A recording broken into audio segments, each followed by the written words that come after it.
Hello everyone. मैं doctor प्रकाश राजपुरोहित आप सभी के ही इस यूट्यूब चैनल साइंस स्पार्क पर सभी का स्वागत करता हूं। बात करते हैं आप लोगों के प्रिपरेशन में इस चैनल के थ्रू कुछ ऑनलाइन कुछ वीडियोस कुछ ऐसे कंटेंट जो कि आपके एग्ज़ाम्स की प्रिपरेशन में हेल्पफुल हो, वो कंटिन्यूसली मैं अवेलेबल करवाता रहूँगा।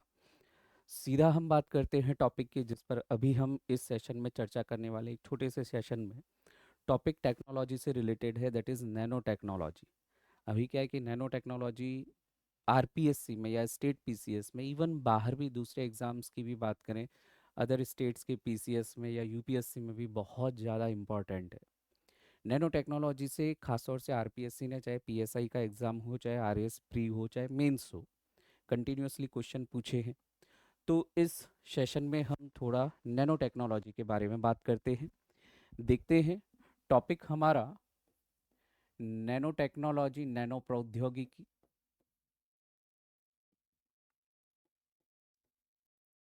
नैनो प्रौद्योगिकी, नैनोटेक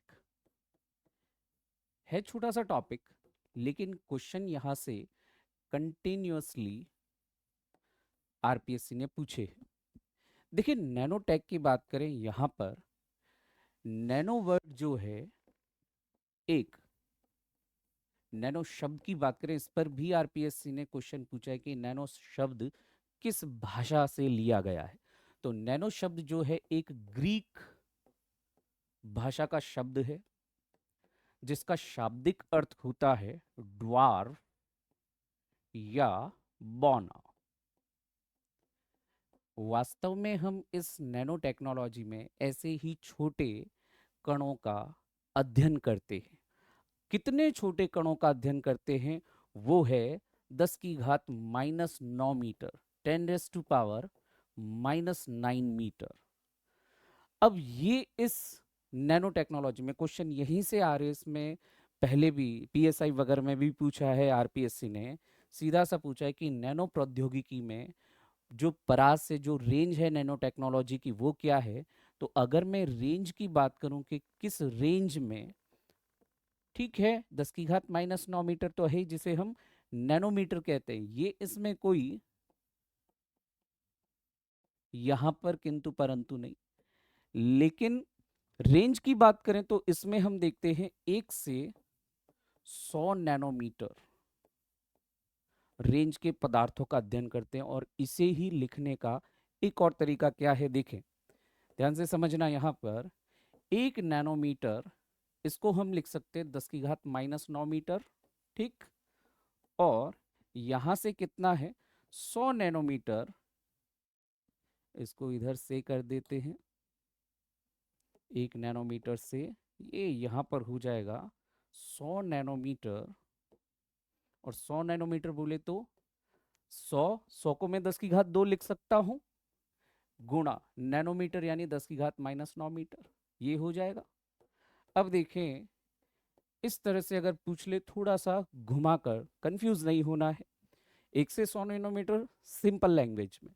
अगर हम बात करें 10⁻⁹मीटर, और ये है 10⁻² और 9 -9 कितने हो जाएंगे, ये सॉल्व करेंगे तो 10⁻⁷मीटर, ठीक। तो 10⁻⁹मीटर से 10⁻⁷मीटर, ये भी आपके अगर ऑप्शन में हो, इसके अलावा, या कह सकते हैं ये ऑप्शन में नहीं दिया है और आपको ऑप्शन में दिया है 10⁻⁹मीटर से 10⁻⁷मीटर, आंसर सही होगा। 1 से 100 नैनोमीटर को लिखने का तरीका ये भी होता है। अब बात ये आती है कि ये 10⁻⁹मीटर या नैनोमीटर को ही क्यों एक मार्क बनाया गया। इससे छोटे, यानी कह सकते हैं कि एंगस्ट्रम कोटि के, जैसे हम बात करें 10⁻⁹मीटर से भी छोटा है 10⁻⁻⁰मीटर, जिसको हम एंगस्ट्रम कहते हैं। ये भी दूरी की ही इकाई है, एंगस्ट्रम। ये इस तरह से इसे दर्शाते हैं। जब हम इस आकार के कणों को भी प्राप्त कर सकते हैं, या जब हम बात करते हैं परमाणु की, एटॉम की त्रिज्या की बात करते हैं, तो वो इसी रेंज में आता है, ठीक। तो जब इतना छोटा भी संभव है तो हमने ये 10 की घात -9 मीटर को ही क्यों यहाँ सेलेक्ट किया, या इसी की बात क्यों करते। अच्छा, इससे बड़े भी हम देखते हैं, जैसे 10 की घात -6 मीटर, जिसको हम क्या कह देते हैं, माइक्रोमीटर, ये भी संभव है। लेकिन यहां पर हमने न तो बड़ा न इससे छोटा, बीच में यानी इस 10 की घात -9 मीटर को ही क्यों चूज किया, वो बात सुने आप। देखें, जैसे आपके आरपीएससी में या कोई भी एग्जाम में जब रिजल्ट आता है तो आप देखते हैं वहाँ कुछ कट ऑफ होती है। मान लेता हूँ जैसे कोई एग्जाम 100 मार्क्स का, उसकी मान लेते कट ऑफ गई 70 मार्क्स। इसका मतलब क्या है, 70 से ऊपर मान लेते हैं कि प्रीलिम्स का एग्जाम हुआ, ठीक है, और 200 में से 70 नंबर गया कट ऑफ। अब 70 या इससे प्लस जो हैं वो सभी मेंस में बैठेंगे, और इससे कम वाले जो हैं वो सभी मेंस में नहीं बैठ पाएंगे। अब देखो, 70 से ऊपर 75 है, 80 है, 90 है, 100, सभी देंगे केवल प्री के बाद मेंस का एग्जाम। और जो माइनस यानी कम है वो सभी एक बराबर, चाहे वो 10 नंबर से चूक गए, चाहे 5 से, चाहे 1 नंबर से रह गए।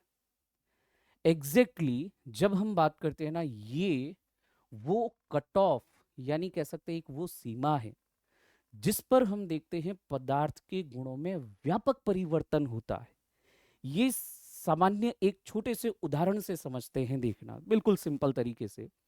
मान लीजिए हमारे पास दो ऐसे एक जैसे आइडेंटिकल चूने के पत्थर के ब्लॉक है, ठीक है। मैं कोशिश कर रहा हूं इन दोनों का साइज सेम रहे, अगर नहीं रहे तो आपको इनको सेम ही मानना। ये है ब्लॉक ए, ये है ब्लॉक बी। अब देखें, दोनों चूने के पत्थर हैं तो इन पे पानी डालेंगे तो पानी को अवशोषित कर सकते हैं, ठीक। इस पे मैंने पानी डाला तो इसने कुछ जल का अवशोषण किया, जल अवशोषित करेगा।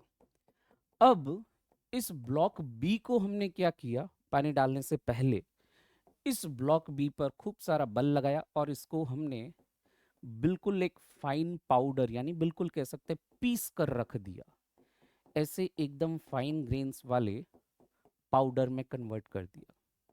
अब देखें यहां पर हम, यही ब्लॉक बी है, रासायनिक संगठन यानी केमिकल कॉम्पोजिशन तो अभी भी ये चूने का पत्थर ही है, बस पाउडर फॉर्म में आ चुका है। तो यहां पर जब अब हम इस पे पानी डालेंगे तो ये भी जल का अवशोषण करेगा। यहां आप खुद इसे देखकर बता सकते हैं एक कॉमन लॉजिक लगाकर, क्या कि अगर मैं पूछूं ब्लॉक ए और ये जो ब्लॉक बी जिसको अब मैंने पाउडर में कन्वर्ट कर दिया, ज्यादा जल का अवशोषण कौन करेगा, तो इसमें से ज्यादा जल का अवशोषण कौन करेगा, ये पाउडर। बात आती है क्यों, वो का वही था रासायनिक संगठन, ये भी चूने का पत्थर, ये भी चूने का पत्थर, साइज शेप वगैरह सब सेम था। बस अब यहाँ पर हमने क्या किया, एक थोड़ा सा चेंज कर दिया, ये जो ब्लॉक बी था उसको पाउडर में कन्वर्ट कर दिया, जिससे क्या हुआ, एक्चुअली इसमें परिवर्तन क्या हुआ वो बात करें तो इसके पृष्ठीय क्षेत्रफल या कह सकते हैं सरफेस एरिया जो था वो बढ़ गया, सरफेस एरिया बढ़ गया। अब सरफेस एरिया बढ़ जाने के कारण इसने ज्यादा जल का अवशोषण किया। एक सरल सी बात इतना कह सकते हैं कि अगर पदार्थ के कणों का आकार परिवर्तित किया हमने, तो यहाँ एक भौतिक गुण था, केवल एक भौतिक गुण, वो क्या था, जल का अवशोषण करने की क्षमता, वो बढ़ गया। कहने का मतलब पदार्थ के जो गुण होते हैं वो उसके कणों के आकार पर निर्भर करते हैं, ठीक। अब हम जैसे जैसे और छोटा कर देते इनको, कितना छोटा कर देंगे, -9 मीटर बोले तो नैनोमीटर तक, इतना छोटा कर देते, नैनोमीटर की रेंज में ले आएंगे जब हम इनको, तो हम क्या देखेंगे, जो मैं बताने जा रहा था आपको, कि क्यों हमने 10 की घात -9 मीटर ही लिया, न तो इससे छोटा न इससे बड़ा, वो कारण अब सुनना। मैंने कहा था जैसे एक कट ऑफ पॉइंट होता है, जैसे आपके एग्जाम की कट ऑफ होती है, सेम वैसे ही जब यहाँ पर इस स्तर पर आ जाता है पदार्थ, तो उसके भौतिक और भौतिक और रासायनिक गुणों में व्यापक परिवर्तन होता है। भौतिक एवं रासायनिक गुणों में व्यापक परिवर्तन। व्यापक परिवर्तन का मतलब क्या है ये भी देखें। व्यापक परिवर्तन यानी बिल्कुल ड्रास्टिक चेंज। जैसे एक उदाहरण बताता हूं मैं आपको। सोना, गोल्ड। नॉर्मल सोना हमें कैसा दिखाई देता है? पीले रंग का, अपारदर्शी और बहुत कम क्रियाशील होता है। लेकिन इसी गोल्ड को जब हम नैनो स्तर पर या नैनो कणों में परिवर्तित कर देंगे ना, तो ये नैनो गोल्ड जो होगा वो पारदर्शी, विभिन्न रंग दर्शाने वाला और अत्यधिक सक्रिय पदार्थ में बदल जाता है। ड्रास्टिक चेंज हुआ। वहां पर तो अभी हमने देखा था कि केवल जल के अवशोषण की क्षमता बढ़ी थी, क्योंकि हमने बहुत ज्यादा उनके कणों को छोटा नहीं किया था। लेकिन जब इन कणों को हम इस स्तर पर ले आएंगे, किस पर?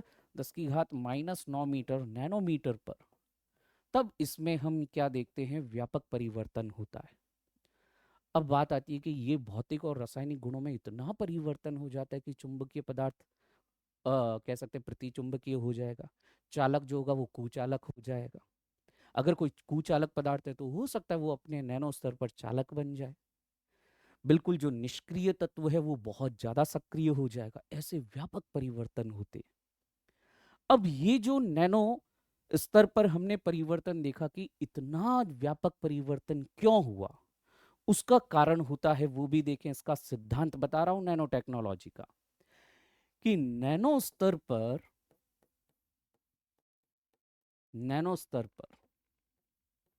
पदार्थ के अंदर अणुओं, मॉलिक्यूल्स,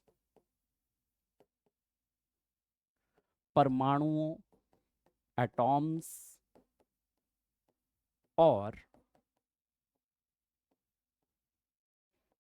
इलेक्ट्रॉन्स का भी, या कह सकते हैं परमाणु से भी छोटे जो सब एटॉमिक पार्टिकल्स यानी इलेक्ट्रॉन, इनके विन्यास में, इनके कॉन्फ़िगरेशन में परिवर्तन हो जाता है।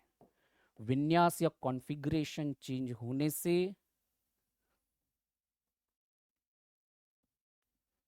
कॉन्फ़िगरेशन ये चेंज होने से हम देखते हैं पदार्थ में नए गुण विकसित हो गए। व्यापक परिवर्तन, टोटल ही चेंज, ड्रास्टिक चेंज, ये संभव हुआ नैनो स्तर पर। ये तो सब सैद्धांतिक बात की है। क्या नैनो टेक्नोलॉजी किस रेंज का अध्ययन करते हैं, क्यों ऐसा होता है, पदार्थ के कणों का आकार क्यों मैटर करता है, ये हमने देखा। अब इसी में से जो मैंने बताया, एक तो नैनो स्केल की रेंज 1 से 100 नैनोमीटर, जिसको 10⁻⁹ से 10⁻⁷ मीटर लिखते हैं, इस पे क्वेश्चन आया हुआ है। नैनो शब्द किस भाषा से, इस पर क्वेश्चन पूछा हुआ है आरपीएससी ने। अब हम बात करते हैं इस नैनो टेक्नोलॉजी की थोड़ी हिस्ट्री की। वैसे तो देखो, अब तक जो हमें पुरातात्विक अवशेष मिले हैं काफ़ी जगह पर, एक्सकेवेशन, खुदाई वगैरह में, इवन भारत में ही, अब तक विश्व के सबसे पुराने जो नैनो संरचनाएं मिली है वो भारत में, तमिलनाडु में एक जगह है केलादी। वहाँ पर खुदाई एक्सकेवेशन के दौरान नवंबर 2020 की बात है, वहाँ पर ऐसे नैनो संरचनाएं मिली, कार्बन नैनो स्ट्रक्चर्स, जो कि ये दर्शाती है। और अच्छा, वो रेंज या किस समय की है? ईसवी सन से भी 6ठी शताब्दी पहले की, यानी ईसा पूर्व 6ठी शताब्दी, लगभग 600 वर्ष पूर्व ईसवी सन से भी। तो ये सबसे पुरानी नैनो संरचनाएं हमारे यहाँ मिली। फिर भी अगर हम नैनो टेक्नोलॉजी की शुरुआत की बात करते तो वो मॉडर्न टाइम पीरियड में बताएंगे। सबसे पहले इस नैनो टेक्नोलॉजी के बारे में सैद्धांतिक रूप से, थ्योरेटिकली, एक वैज्ञानिक 1959 में सबसे पहले एक वैज्ञानिक रिचर्ड फिलिप्स फिनमैन। क्वेश्चन शुरू हो जाते हैं आरपीएससी के यहीं से। फिलिप्स फिनमैन, ये इन्होंने, इनका एक बहुत बड़ा फेमस स्पीच था, there is plenty of room at the bottom, California में उन्होंने ये स्पीच दिया था। और उसमें ये रिचर्ड फिलिप्स फिनमैन, इनकी इमेज भी देखते हैं, ये हैं रिचर्ड फिलिप्स फिनमैन। जिन्हें हम फादर ऑफ नैनो टेक्नोलॉजी कहते हैं, ये क्वेश्चन आरपीएससी ने पूछा। नैनो प्रौद्योगिकी के जनक,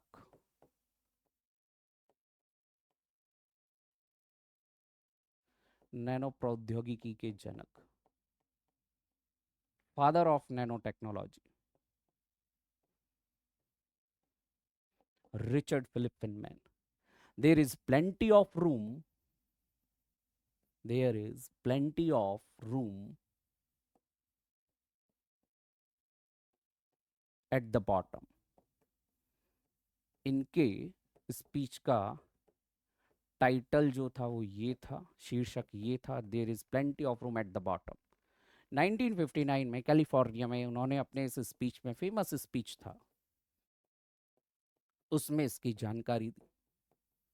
लेकिन देखें ये सब थ्योरेटिकली था। इन्होंने क्या कहा वो भी बता देते। इन्होंने कहा कि 10⁻⁻⁹ यानी नैनोमीटर के स्तर पर पदार्थ व्यापक अपने गुणों में परिवर्तन दर्शा सकता है। ये इन्होंने थ्योरेटिकली बोला था। हालांकि फिजिक्स के काफ़ी सारे एक्सपेरिमेंट इन्होंने किए भी थे और बाद में इनको नोबेल प्राइज़ भी मिला था, लेकिन वो हालांकि नैनो टेक्नोलॉजी के लिए नहीं मिला, ये भी ध्यान रखना। लेकिन ये रिचर्ड फिलिप्स फिनमैन सबसे पहले इन्होंने बताया, काफ़ी इनका योगदान भी रहा, जनक भी कहते। इसके बाद और हम बात करते हैं क्रोनोलॉजिकल ऑर्डर में ही, तो ये यहाँ पर हम देखते हैं प्रोफेसर नोरियो तानीगुची। यहाँ से भी क्वेश्चन पूछा आरपीएससी ने। इनका योगदान क्या है? प्रोफेसर नोरियो तानीगुची, इन्होंने ये सर्वप्रथम नैनो टेक्नोलॉजी शब्द, नैनो प्रौद्योगिकी शब्द जो है, टर्म नैनो टेक्नोलॉजी, ये सबसे पहले इन्होंने बताया।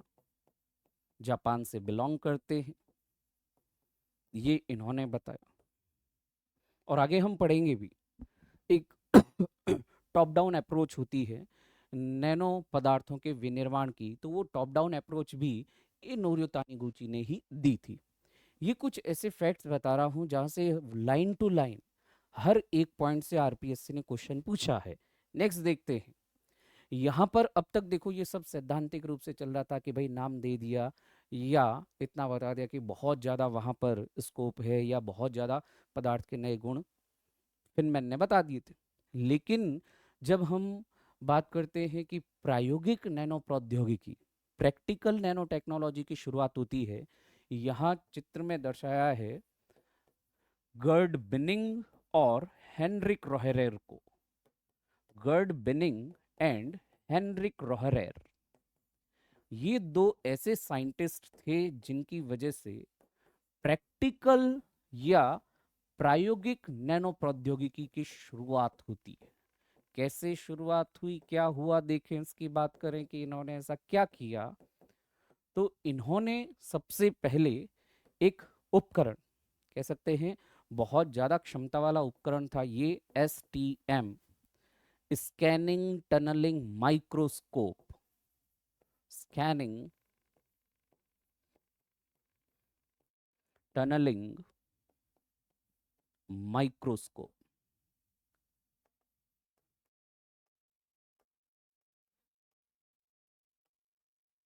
ये इसके बारे में, या कह सकते हैं इसकी खोज की इन्होंने, इन्वेंटर्स थे। इसकी वजह से अब हम नैनो कणों को देख पाने में, क्योंकि देखो ये इतना छोटा है, 10⁻⁹ भाई हमारी कोशिका की भी बात करूँ ना, वो 10⁻⁻�6 यानी इससे 1000 गुना बड़ी होती है, उसको भी नहीं देख सकते बिना किसी माइक्रोस्कोप की सहायता से। लेकिन ये तो और भी 1000 गुना छोटे। इन नैनो कणों को देख पाना, इनको मैनेज कर पाना, इनका प्रबंधन कर पाना कब संभव हुआ? जब इन्होंने ये स्कैनिंग टनलिंग माइक्रोस्कोप का विकास किया।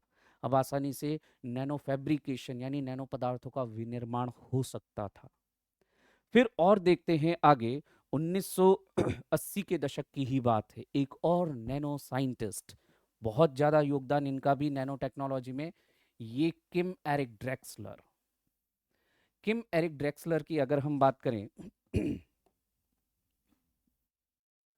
किम एरिक ड्रेक्सलर, इनका योगदान, इन्होंने भी एक पुस्तक लिखी थी, किम एरिक ड्रेक्सलर, इनकी पुस्तक engines of creation, upcoming era of nano technology.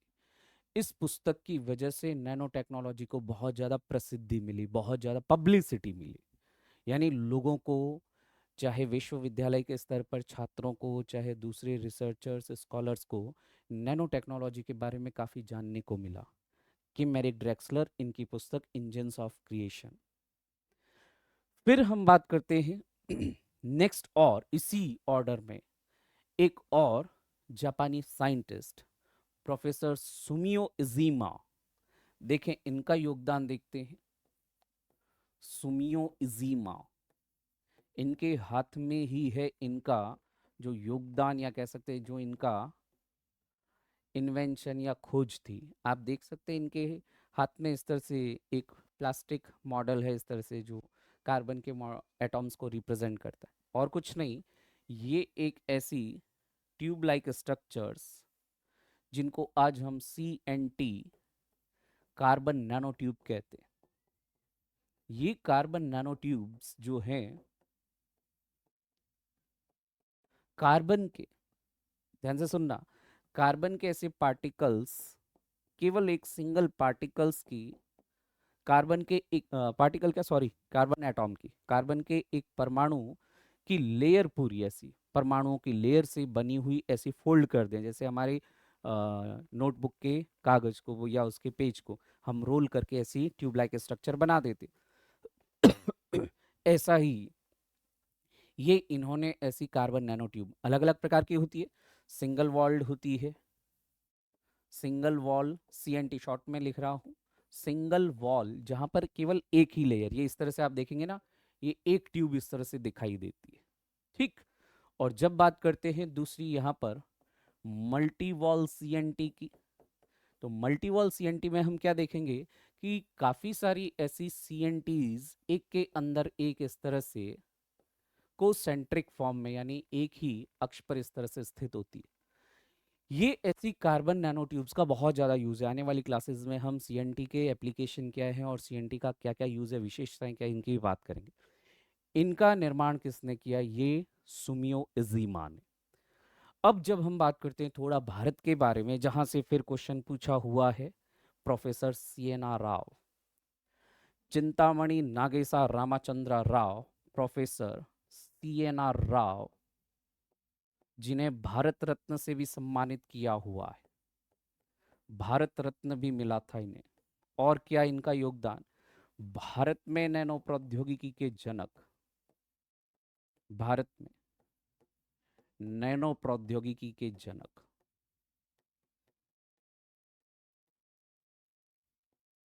Bharat में नैनो प्रौद्योगिकी के जनक, father of nano technology in India. वैसे तो अगर बात करें father of nano technology, Richard Phillips Feynman, लेकिन ये पूछ ले father of nano technology in India, तो कौन है, प्रोफेसर CNR राव। और देखें 2007 में जब भारत में नैनो मिशन की शुरुआत होती है, तो इस नैनो मिशन के जो अध्यक्ष थे, चेयरपर्सन थे, वो भी प्रोफेसर CNR राव थे, ठीक। तो ये भारत में, बाद में हम देखेंगे NSTI, nano science and technology initiative, या 2007 में नैनो मिशन का पहला चरण, फिर 2014 में हम देखते हैं नैनो मिशन का दूसरा चरण, 2017 में पूरा, फिर अब इसकी जगह national programme on nano science and technology ने ले लिया है। तो ये एक इस चैप्टर से संबंधित जनरल एक कह सकते हैं आइडिया, या ये नैनो टेक्नोलॉजी का विकास हाल ही के वर्षों में किस तरह से हुआ है। और यहाँ से काफ़ी बार RPSC ने, चाहे मैंने कहा ना RS प्रीलिम्स हो, चाहे PSI हो, इसमें क्वेश्चन पूछे हैं। तो आज की इस क्लास में एक शॉर्ट क्लास, ताकि इस टॉपिक का हमें थोड़ा सा कह सकते हैं एक आइडिया मिल जाए, ये हमने डिस्कस किया। आने वाली क्लासेस में नैनो टेक्नोलॉजी में ये सब इनके सिद्धांत और प्रक्रम क्या हैं, और उनसे संबंधित एप्लीकेशंस या अनुप्रयोग कहाँ कहाँ हो रहे, इन सब की बात करेंगे। एक और आप सभी से निवेदन कि अभी चैनल अपने प्रारंभिक शुरुआती अवस्था में है, तो आप लोगों के जो कमेंट्स या कोई भी ऐसा टॉपिक जो पर्टिकुलर आप पढ़ना चाहें, ठीक, कि सर वो हमारा टॉपिक हमें ये पढ़ना है, तो आप कमेंट करके मुझे बता सकते हैं ताकि मुझे पता चल जाए आने वाले टाइम में आप लोगों के लिए कौन सा टॉपिक पहले पढ़ाऊँ मैं। ठीक है, वैसे तो जो आपके साइंस एंड टेक्नोलॉजी, जिसमें टेक्नोलॉजी के सारे topics like biotechnology, nano technology, space technology, defence technology, या हम बात करें आईसीटी, सूचना एवं संचार प्रौद्योगिकी, इसके अलावा भी जनरल साइंस में जैसे फिजिक्स, केमिस्ट्री और बायोलॉजी, इन सभी के टॉपिक्स जो हमारे स्टेट पीसीएस में या कोई सबॉर्डिनेट एग्ज़ाम में भी, या पीएसआई वगैरह की भी बात करें, या दूसरे स्टेट्स में भी ऐसे एग्ज़ाम्स की बात करें, नेशनल लेवल के एग्ज़ाम्स की बात करें, तो इन सबसे रिलेटेड जो टॉपिक्स है, इसी प्लेटफॉर्म पर अब से मैं आप लोगों के साथ कंटिन्यूसली शेयर करूँगा। हाँ, आने वाले दिनों में कुछ लाइव क्लासेस भी रखेंगे जहाँ पर आप रियल टाइम में ये थोड़ा सा, अभी यही है कि स्टार्टिंग फेज़ में आज ये जो अपलोड किया जा रहा है लाइव क्लास नहीं है, ठीक है, बट आने वाले टाइम में लाइव क्लास भी रखेंगे। और जो आप लोगों के कमेंट होंगे, जो मुझे ज़्यादा लगेगा कि हाँ ये टॉपिक की डिमांड ज़्यादा है, वो ही टॉपिक पढ़ेंगे। तो ये साइंस स्पार्क, मेरा खुद का डॉक्टर प्रकाश राज पुरोहित, मेरा खुद का चैनल, और आप लोगों के प्यार से ही देखते हैं। और भी आगे कौन कौन से टॉपिक हमें पढ़ाने होंगे या आप लोगों का जो भी डिमांड रहेगा उसके अकॉर्डिंग हम यहाँ पर नए टॉपिक्स की भी बात करेंगे। तो आज के लिए इतना ही काफ़ी है। Thank you very much. Thank you.